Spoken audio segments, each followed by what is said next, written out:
Hello! Long time no live. Ah, see if anyone joins today.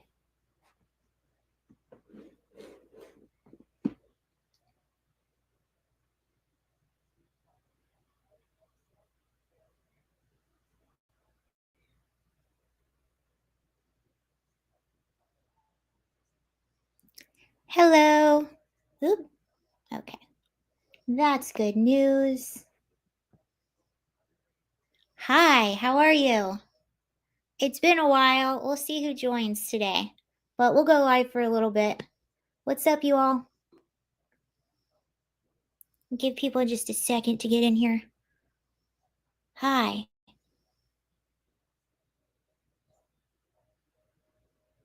President Trump is calling to. That's me. Wait a second. Hello, how are you guys? We'll get started in just a second. We should have a good show today. There's a lot of news today. Where's my video? There we go. Okay.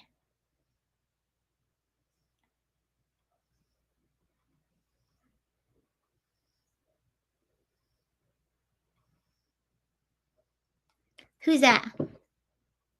Oh, hi, Danielle. I miss you too. I actually might be in Pennsylvania soon.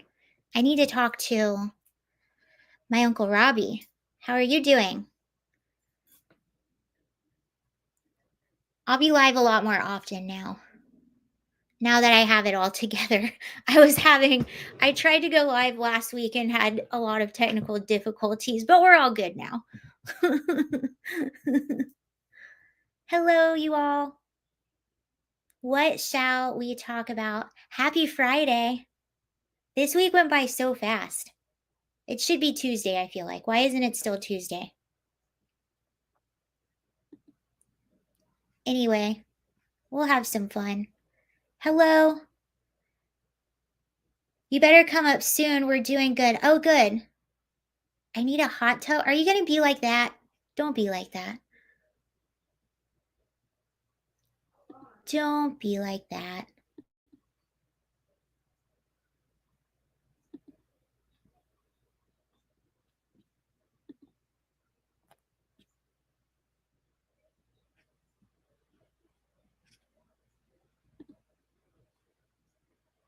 All right, so let's get started a little bit. We got a few people in here. We'll see if anyone else joins. Haven't been live for a long time.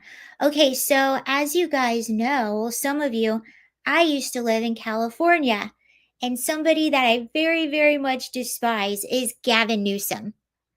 I can't stand Gavin Newsom. He's my arch nemesis. Actually, in 2020, I was on the streets of Los Angeles getting people to sign a recall Gavin Newsom petition. Um, that was my whole thing. It didn't work out, but I think, and here's the thing about Gavin Newsom. By the way, he's the governor of California. If you don't know who he is, Gavin Newsom has presidential aspirations. So he wants to be the president of the United States, which basically would mean that the United States would become California. So all the things that are going down in California. Oh, I know. But what's happening is so we all know, yeah, I can't stand him. And the reason why everyone should care is because yes, he has presidential aspirations. He wants to be the president of the United States, and we cannot allow that to happen.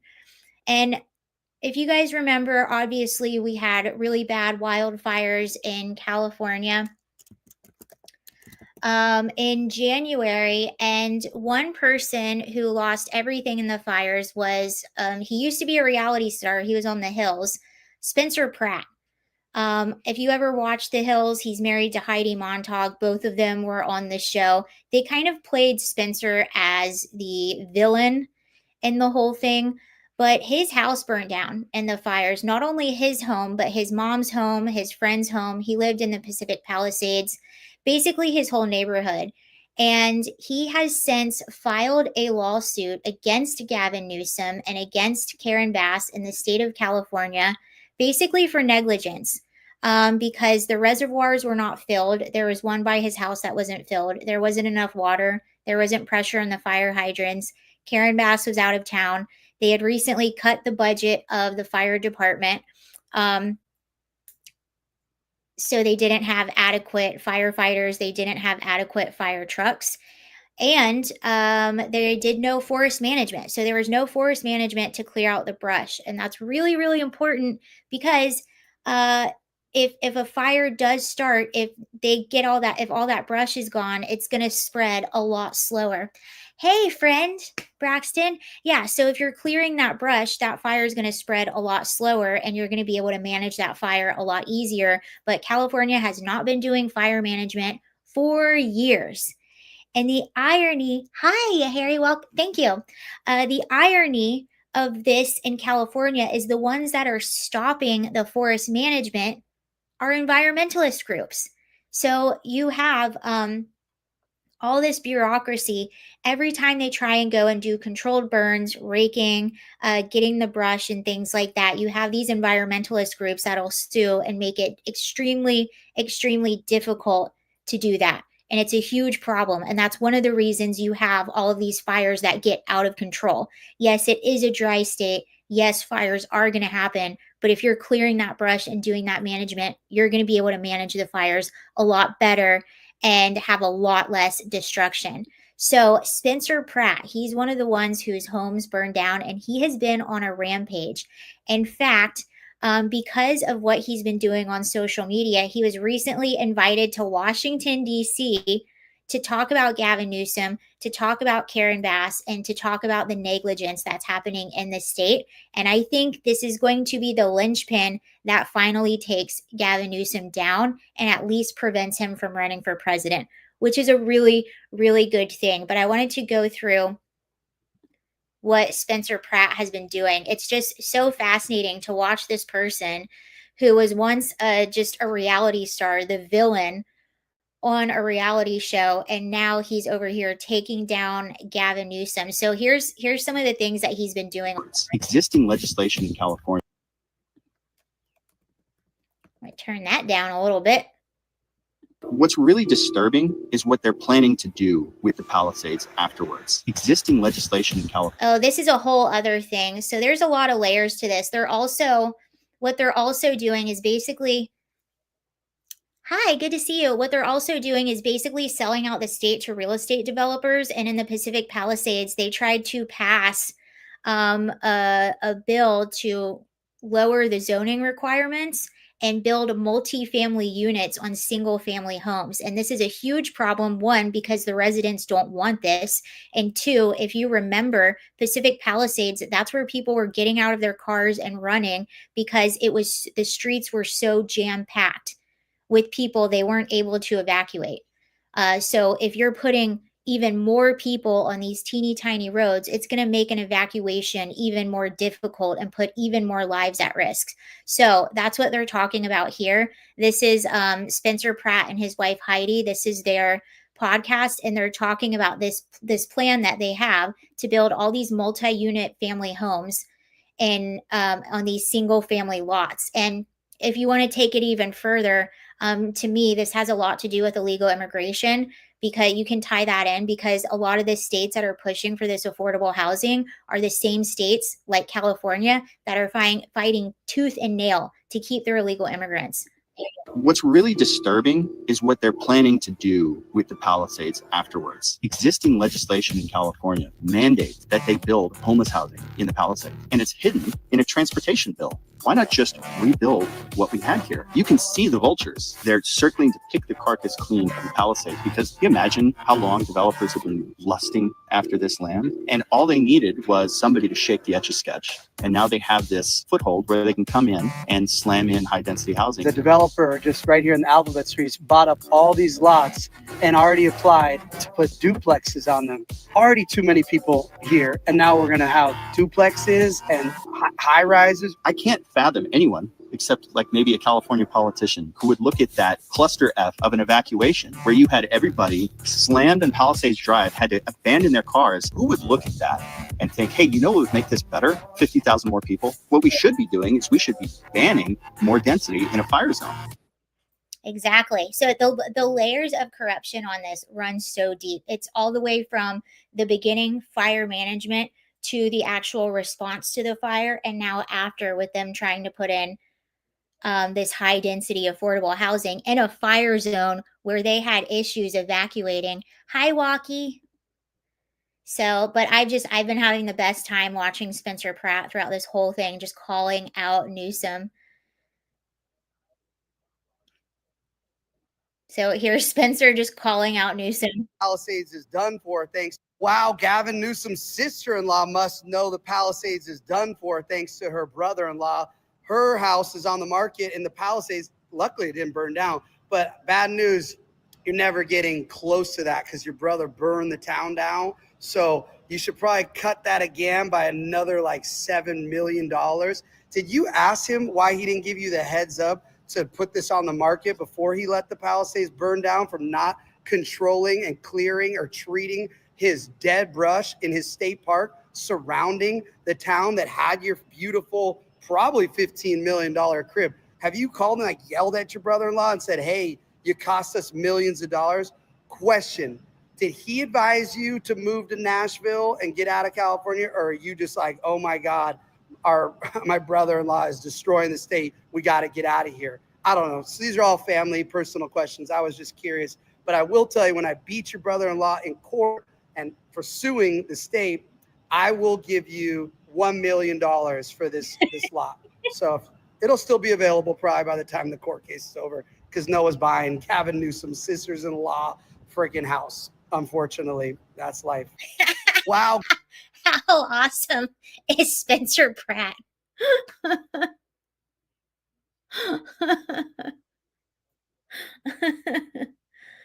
I mean, you have to remember Spencer he lost his home. His mom lost her home, so he is on one.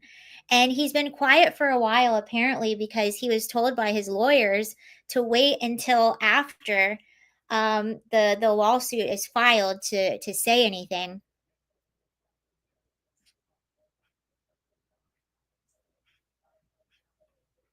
Trying to find, yeah, here he is. Request to the state of California. And by the way, he was talking about Gavin Newsom's own sister. So Gavin Newsom's own sister, you guys, is escaping California and going to Nashville. His own sister. Oh, we got Newsom. We got him. We sent a PRA request to the state of California asking for documents to support governor's claim that he had pre-positioned 110 engines in Southern California in the days prior to the Palisades fire. We just received the state's production, and not surprisingly, Gavin lied. And according to the documents at the governor's Office of Emergency Services, pre-positioned 45 engines and 3 hand crews January 5th to Southern California. All caps, none of them were sent to Pacific Palisades. In fact, the closest resources were sent to Santa Clarita, over an hour away from the Palisades. This evidence supports our claim against the state of California that it did nothing to ensure that the Lockman fire did not rekindle on its parkland during the predicted and historic Santa Ana wind event. If they were going to pre-position resources anywhere, you'd think to send a strike team to Pacific Palisades, where a fire had occurred days earlier in Topanga State Park, the majority of which had not burned in. The only thing Governor Gavin Newsom was truthful about was admitting that the Palisades fire started on state park land. Oh.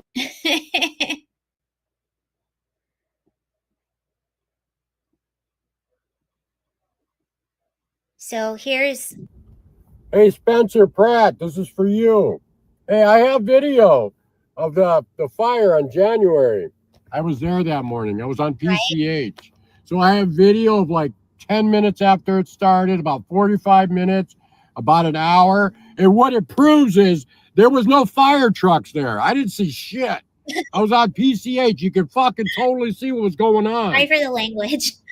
So if you want that video, I'd like to send that to you. And you don't have to use, I don't want any credit for it, but I'd like for you to use that in your lawsuits, you know, to get these motherfuckers that did this shit on fucking purpose. Sorry. And I also have video the very fucking next morning about 8 a.m. when Joe fucking shitty ass fucking Biden showed up with Newsom, that fucking greaseball, and they were heading the opposite way of the fucking fire. I was on Santa Monica Boulevard. People are angry. Very, very angry. And and I don't know if you guys remember, but Karen Bass, the mayor of Los Angeles, was in Ghana during this whole thing. And I think Spencer has a recording of this phone call.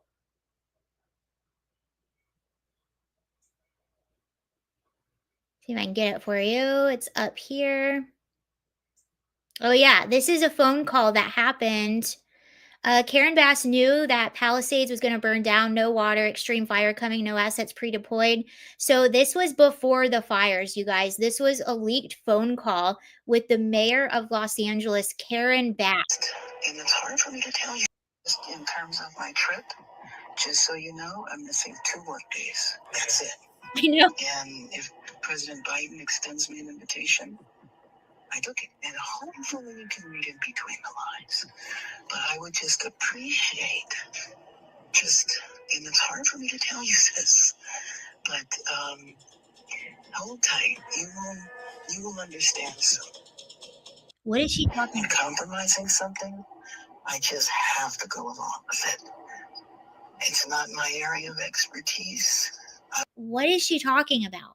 That is such a bizarre thing to say.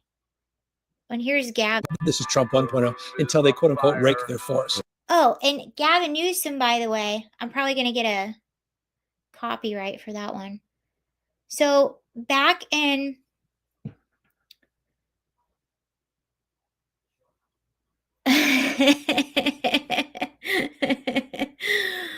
so back when I was still living in California, back in 2020, there were some pretty bad fires that broke out in 2020. I can't remember the name of them, but it was so bad that even in Los Angeles, they were advising you not to go outside because the air quality was so horrible. And you could see it every time you went outside. It was awful. And Trump came into town I think it was sometime in 2020. Trump came in and basically told Gavin, you need to manage the forest. He was like, I'm not bailing you out. Because what happens is they don't manage the forest, and then a fire breaks out, and then the federal government basically has to bail them out. And Trump was like, I am not going to bail you out if you're not managing your forest. He was like, you need to rake the forest. And he said that. And Gavin Newsom, you'll see him in this clip making fun of Trump, like laughing about it, being like, he's talking about raking the forest. What, we're going to go out there with a rake? Raking the forest is actually a thing. It's a thing. It's a forest management term. They use it in Finland, the forest country. It's a term that is used for forest management, and it's a thing. But here is Gavin Newsom on the was this the Sean Ryan show? I don't remember, but here he is like making fun of Donald Trump when he was the one in the wrong the whole time. Also, Gavin Newsom inadvertently admitted that he was warned to manage the forest, and he still didn't do it. Okay, here's Gavin Newsom.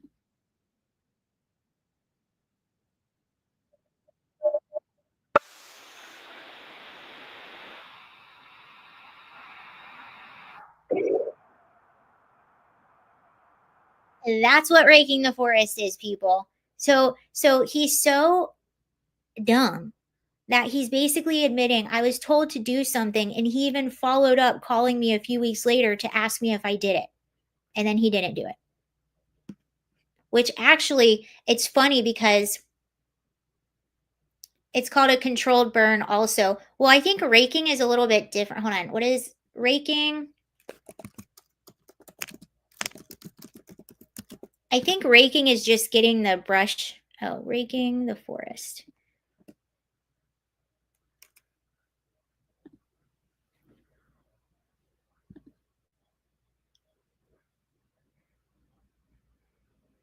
While it's not the sole solution, raking away forest floor debris, particularly near homes and structures, can play a role in reducing wildfire. Fuel reductions. So I don't know, but yeah, controlled burns is a part of it as well. but it definitely is a thing. And what Spencer Pratt pointed out, and what another person that I follow, it's Man Made Cinema. I follow him on X. He's also been covering a lot of the fire stuff. What he pointed out is that Topanga State Park, where the Pacific Palisades fire started, the brush was so bad. It had not, and that, by the way, that's a state park. That's not a federal park. So Gavin Newsom controls that.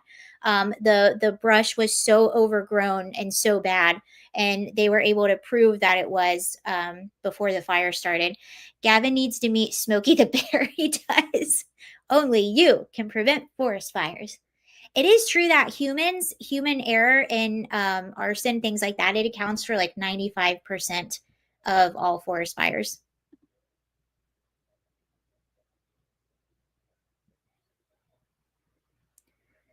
And Gavin Newsom recently lied too. There was another fire that sprung out in California within the past few days, and he was lying, saying that it started on federal land. No, it didn't. It started on a state highway that Gavin controls that was not cleared. And you know how this one started? It's wild. This one started because there was like a chain or something on a vehicle that was hitting the road as it was driving down the highway, and it was causing sparks. That's how easy a forest fire can start. It was causing sparks, and those sparks went in the brush, and then a fire started. Crazy.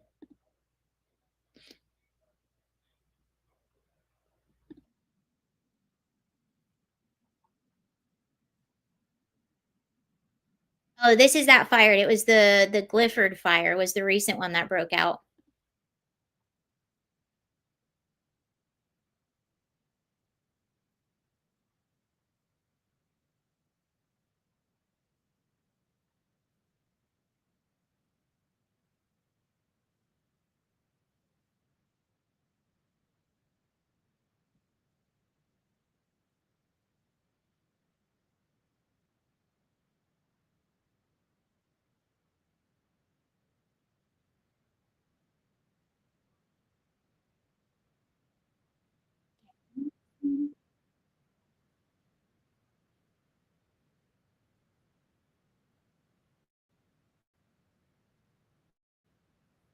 Wait,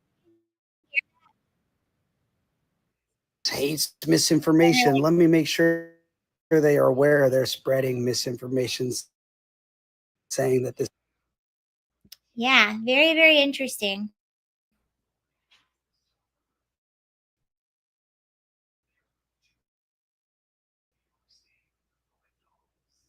Oh, here's one more, and then we'll move on to something else. So Gavin Newsom, he also started this scam. Let me read you what this is. The Office of the First Lady. Okay. Ridiculous. Um, so why? Correct. 2019, Governor Gavin Newsom created the families. It just existed. Through shady budget allocations and backdoor deals, Gavin Newsom funneled over $5 million in taxpayer funds to bankroll Jennifer's pet projects, private ventures, and personal branding campaigns. Let that sink in. This wasn't a nonprofit. This wasn't a foundation. This was a fake government office made up for his wife to funnel millions to her, funded by you. Meanwhile, California cities are crumbling. Homeless encampments have turned once great towns into tent-fueled drug dens. The middle class is fleeing the state in record number. Gas prices and taxes are sky high. Crime is exploding. Businesses are shutting down. Families are struggling. And yet Gavin Newsom, the man who loves to preach about equity, fairness, and protecting democracy, is out here stuffing his chin. The kind of scheme you'd expect from a third world dictatorship, not the golden state of California. And the media, silent, because Gavin Newsom isn't just the governor. He's the left's chosen one. He's their backup plan if Biden falters. Their golden boy for 2028. So no hard questions, no primetime exposés, no accountability. Imagine for a moment if a Republican governor, let's say Ron DeSantis or Greg Abbott, made up a fake government office, staffed it with his wife, and funneled $5 million in public funds directly to her private film projects. You think CNN would ignore that? No, they wouldn't. And that's exactly what he did. My mic is pixelating.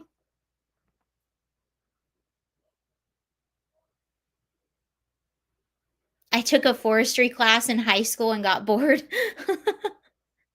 I could see how that would be very boring to a high schooler. Oh, I found the extra money we needed to do control burns or clear the brush in your state park surrounding the Pacific Palisades, Newsom. It's going to the office of the first partner. Obviously, I know, the billions went missing for the homelessness and the train. And I was like, man, of course he doesn't have any money. But you know what? It would have only cost $500,000 to secure the Palisades from your state park. And your wife's little office that you created, you guys made up, you scammers, has taken $5 million. So every year we could have controlled your state park brush that burned down my town, my house, my parents' house, all my friends' house, and killed 12 senior citizens. I should have started with that. But instead, $5 million is going to your first partner's office. Obviously, it's a straight scam you're running. And now I'm going to dig into this one. I just thought you were being like a funny guy. My first partner, I didn't know it was part of your scam. We're on to you. We're on it. You're never going to be president. Everyone's like, oh, recall him. I'm accepting that you're just going to keep destroying California for 2 years, but you're not going to destroy America. So just give up that whole presidency podcast tour right now. You're just wasting your time because I got nothing better to do for the next 3 years to expose you on any platform I can get on. So get ready. Buckle up.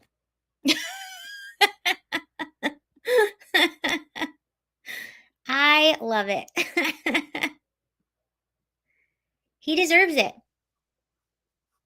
He does. He deserves it. Can you believe that? $5 million was funneled to his wife. Didn't help anyone. Didn't go to any public service, no nonprofit, no foundation. Nothing got better. Everything did nothing but continue to get worse. The audacity. How about that? The audacity. Okay.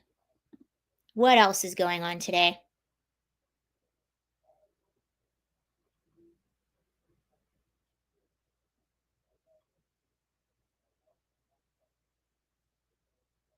And you know what's interesting too? I just made this point a little while ago.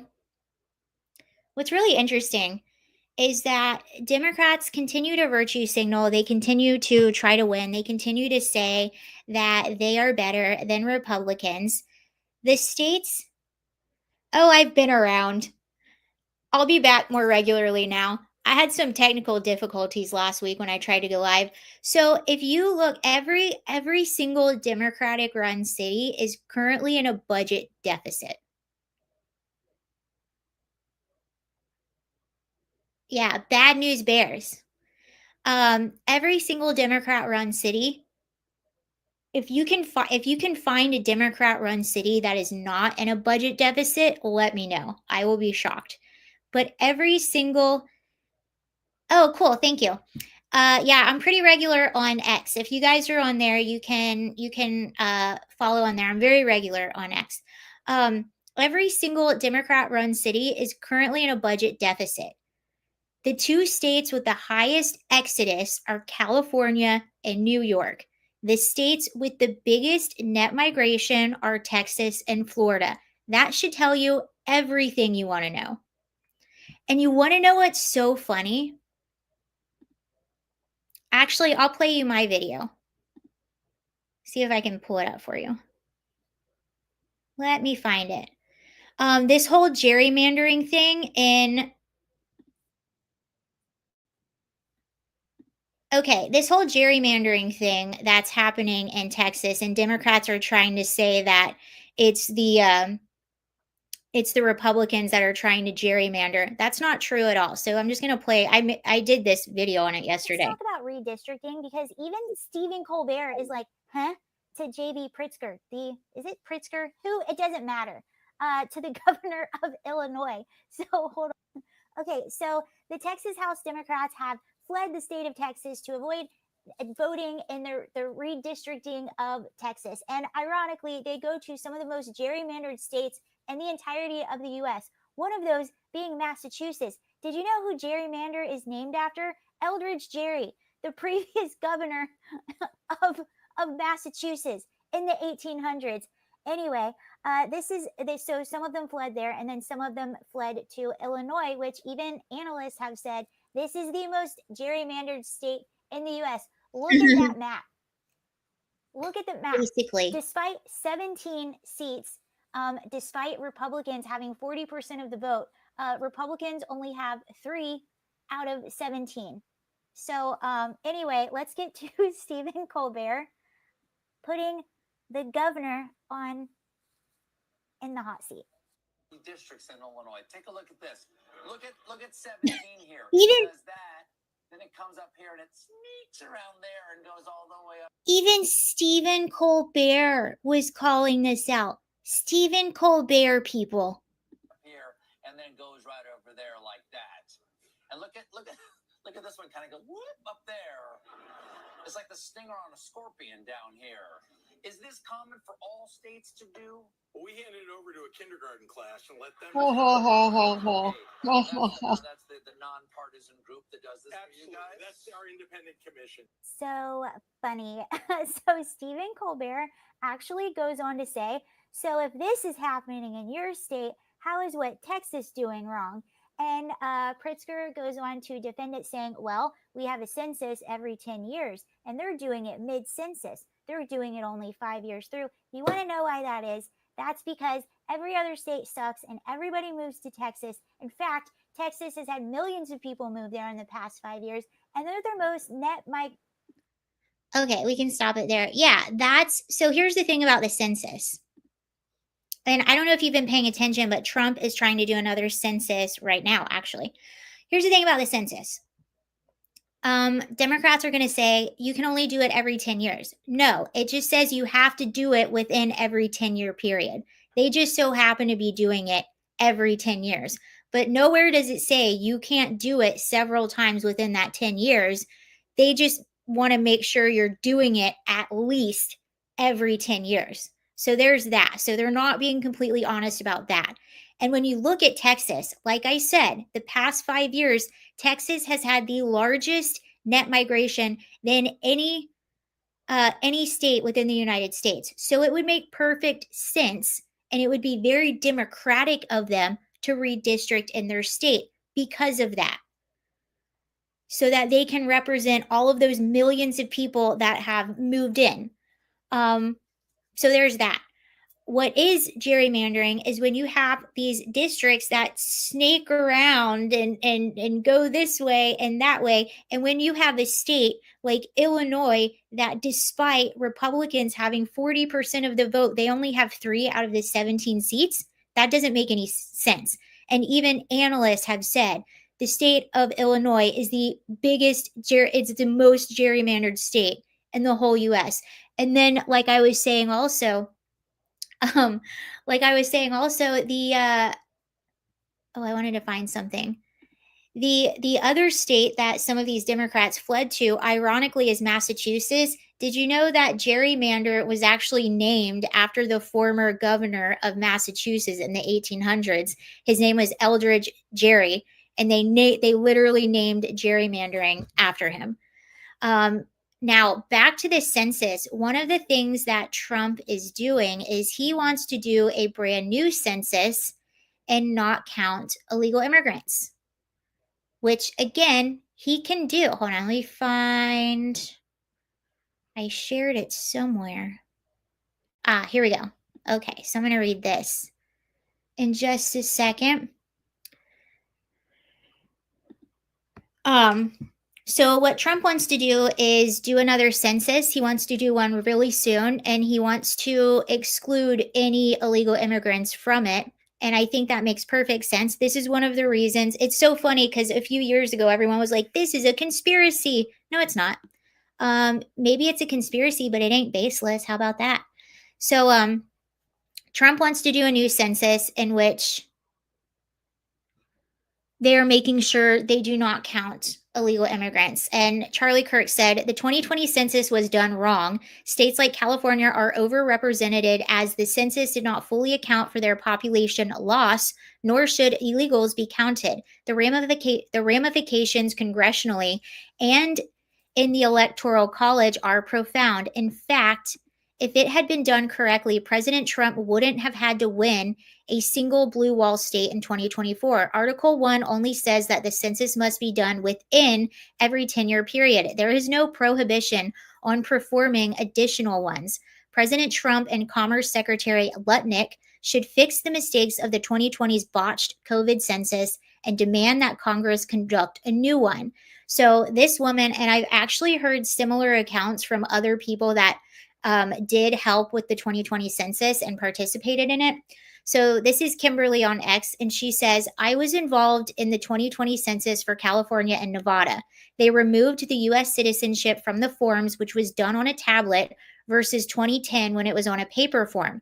And we were not allowed to ask if they were U.S. citizens. Most contractors who counted residences didn't even go up to the door for an accurate count. They just drove by each house and marked in what they felt how many were living in the house. The counts were not accurate, especially in California and Nevada, with counting illegals plus and or minus accurate residences. So that was our 2020 census. And it's so funny. They always say it's a conspiracy that they're trying to bring in illegal immigrants and count them. No, this is why. Because they bring them in, they count them, and then they get overrepresented in Washington, D.C. Oh, thank you. I don't have my other one plugged in. It's my computer mic on this one. I need to plug my other one in. I'll have that on the next stream, so it might be a little wonky. I apologize about that.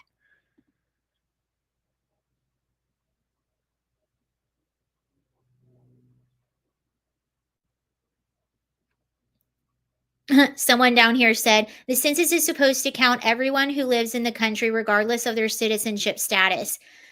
She said, yes, that changed in 2020, 2019. Before that, it was U.S. citizens only counted. Please don't make up your own facts to suit your narrative. You are entitled to your own opinion, but your own facts. If you don't know something, say, I don't know. She goes, I've worked for the census for years, so sit your liberal ass down and out of this one and let the adults talk. Oh my gosh. I love it when I encounter this all the time when people that literally have no idea, like no actual experience, like feel like they just have these like entitled, just wrong, very overconfident opinions, and they're just dead wrong. So funny. So funny. Anyway.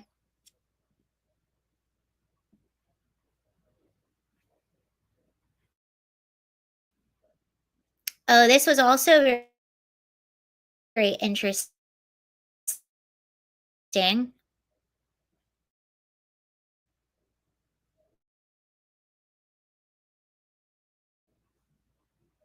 Oh, this is James O'Keefe.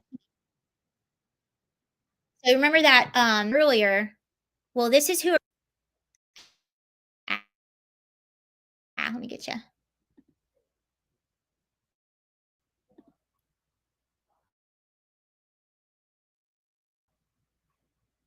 Get up there.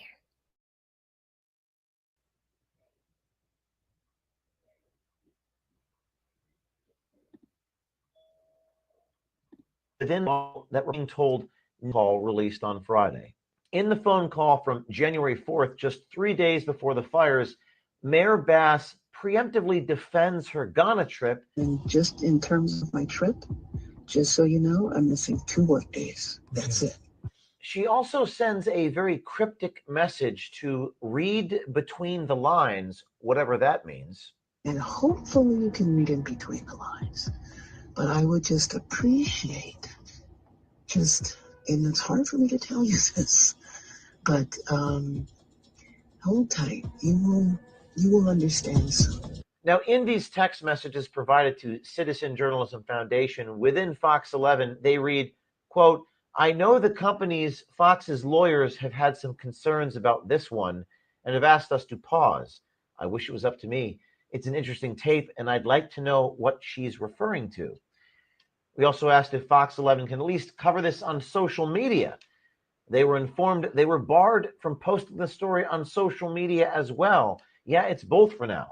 We'll work to get clearance on both. Now, this recording of Mayor Karen Bass has received 6 million views on X, and residents are demanding answers about what she meant by what she was saying in this recording. Of course, this is one of the problems with access journalism, where corporate media outlets are afraid to be too adversarial for biting the hand that feeds them. Fox 11 coming off a big interview with Mayor Karen Bass recently, and maybe she's not too happy about it, but this is why we need citizen journalism, why we can't rely upon the corporate press or the legacy media to do the job, where we have to do what is right, and only what is newsworthy is the biggest consideration. Of course, sometimes what's lost in corporate media and legacy media is any semblance of right and wrong. I know I miss James O'Keefe's olden days. He's got some new stuff, but I feel like it's not I feel like it doesn't compare to his older investigating. You know, like he used to uncover some really good stuff. He still does stuff. He's still around, but I don't know. I like the older James O'Keefe a little bit better.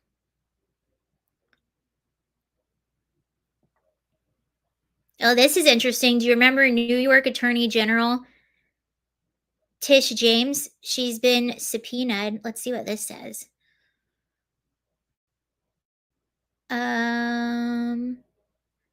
New York Attorney General Letitia James was hit with a pair of subpoenas as a part of a grand jury probe scrutinizing a $454 million, advertisement. I hate it when they do that. Get out of here. 454 million civil fraud case against President Trump, a source familiar. Acting Albany U.S. Attorney John Sarcone convened the grand jury to address potential deprivation of rights allegations after launching an investigation of James in coordination with the FBI this past May. One of the subpoenas related to the civil fraud judgment won the Empire State's AG office against Trump.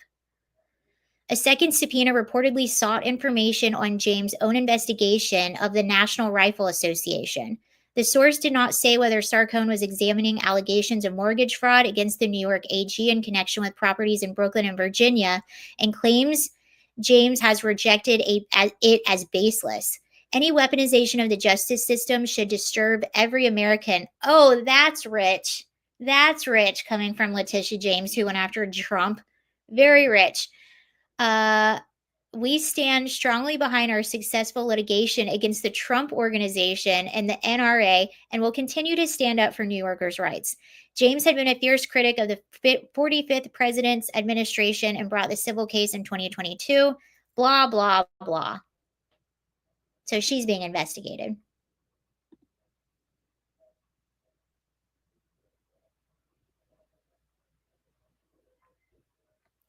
It's bad when they fired the guy that started it all. That was dumb. He said they were afraid of lawsuits in jail. Blah, blah, blah.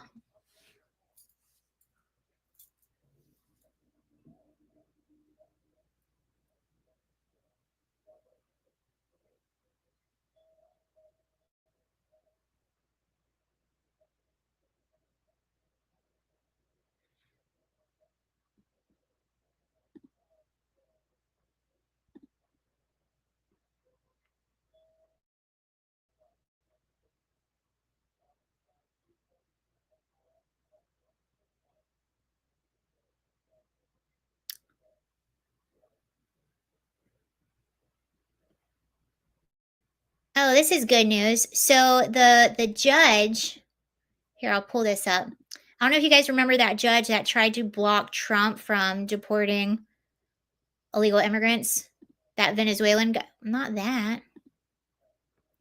In a 2-1 decision, the U.S. Court of Appeals granted Trump's request to toss Judge Boasberg's contempt court order in the case over criminal aliens being sent to El Salvador.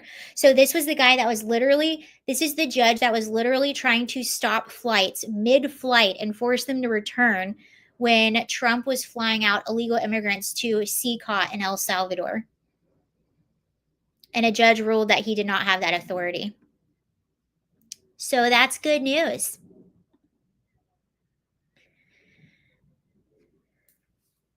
I really do think that Trump has a pretty solid legal team, and they've thought a lot of the legality of this stuff through. So that's why I'm always confident. Yeah, a lot of these district judges are going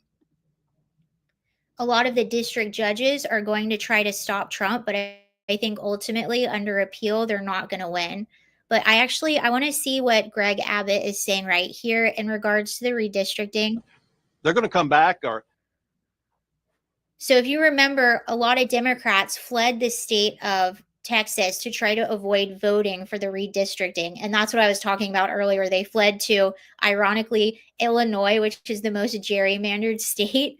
And then they fled to Massachusetts, which the former governor of Massachusetts, gerrymandering was literally named after him.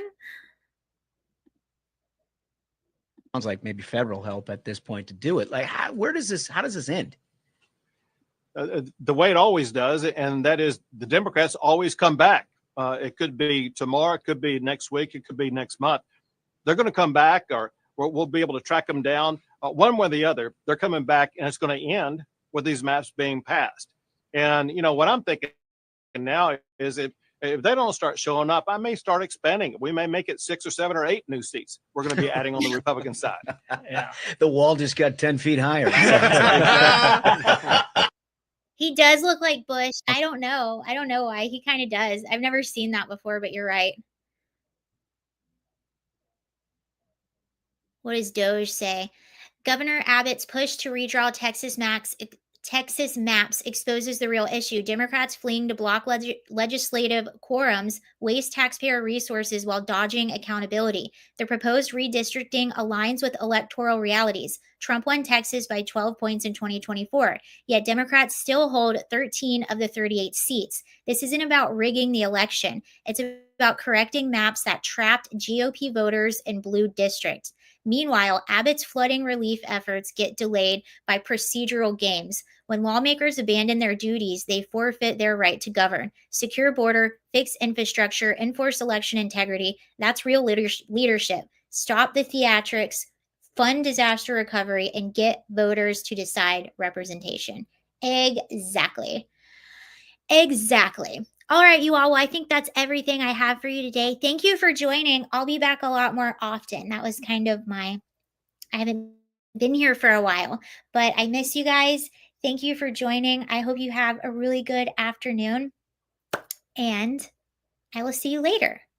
I might be back on Saturday. I'll let you know if I am, but I will see you guys later. Have a very, very, very lovely afternoon. Okay, bye. Thank you. You have a beautiful day too.